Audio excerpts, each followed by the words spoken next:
తౌహీద్ జ్ఞానం ఉన్నటువంటి వాడు తప్పనిసరిగా తన విశ్వాసాన్ని కాపాడుకుంటాడు.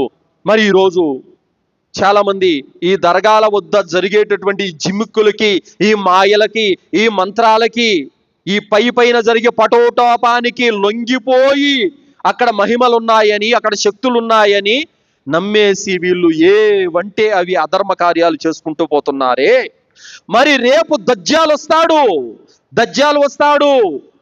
ఎలాంటి పరిస్థితులు ఉంటాయో తెలుసా? ఆ టైంలో అతను ఒక మనిషిని పిలుస్తాడు, నరుకుతాడు, చంపేస్తాడు. ఆ నరికిన మనిషిని మళ్ళీ అతికించి బతికిస్తాడు. అంతటి భయంకరమైన శక్తులు వాడి దగ్గర ఉంటాయి. ఆకాశాన్ని ఆదేశిస్తాడు, వర్షం కురుస్తుంది, పైరు పండనటువంటి భూములు సైతం పైరు పండుతాయి. ఎన్ని మాయలు చేస్తాడు తెలుసా దజ్జాలు? వాడి మాయలు, వాడి మంత్రాలు చూసి ప్రజలు వాడి వెనకాల వెళ్ళిపోతారు. ముఖ్యంగా స్త్రీలు అత్యధికంగా వాడి వెనకాల ఉంటారని ప్రవక్త ముహమ్మద్ సల్లల్లాహు అలైహి వసల్లం వారు చెప్పారు.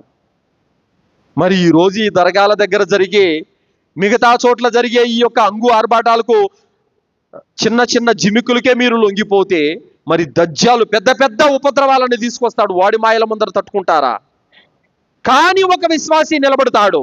ఎవరు విశ్వాసి? ఏమంటాడు తెలుసా? అరే నువ్వు ఒక కాఫీర్, నువ్వు అసత్యవాదివి.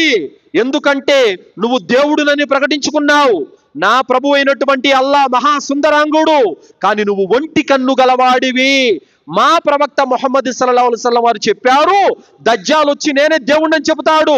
అప్పుడు మీరు గుర్తించండి, అల్లాహ్ ఒంటి కన్ను గలవాడు కాడు, కానీ దజ్జాలు గుడ్డివాడు, దజ్జాలు ఒంటి కన్ను గలవాడు.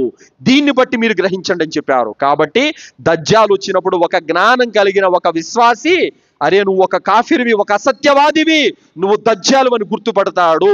జ్ఞానం లేని ముస్లిం, తౌహీదు లేని ముస్లిం వాడి వెనకాల మాయలకు, మంత్రాలకు లొంగి వెళ్ళిపోయి నరకాగ్నిలో పడిపోతాడు. కావున ఒక ముస్లిం తప్పనిసరిగా షిర్క్, తౌహీద్ యొక్క జ్ఞానం తప్పనిసరిగా తెలుసుకొని ఉండాలి. ఈ జబ్బులు వచ్చినప్పుడు తాయితులు కట్టుకోవడము, రోగాలు వచ్చినప్పుడు దారాలు చుట్టుకోవడము, మంత్రాలు, తంత్రాలు, ఇవన్నీ కూడా సోదరులారా ఒక బూటకం, ఒక మోసం. వాస్తవానికి ఈ మంత్రాలకు, తంత్రాలకు మీ జబ్బులు తగ్గేట్టుగా ఉంటే వాళ్ళు ఎప్పుడో బాగుపడిపోతారు సోదరులారా. అర్థమైందా? వాడు ఒక 200కి 300కి తాయితు కట్టి మీ దగ్గర ఒక పిడికెడు గింజలు అడుక్కుంటూ ఉంటాడు. వాని స్థితే బాగలేదు. ఇది మీరు గుర్తించండి.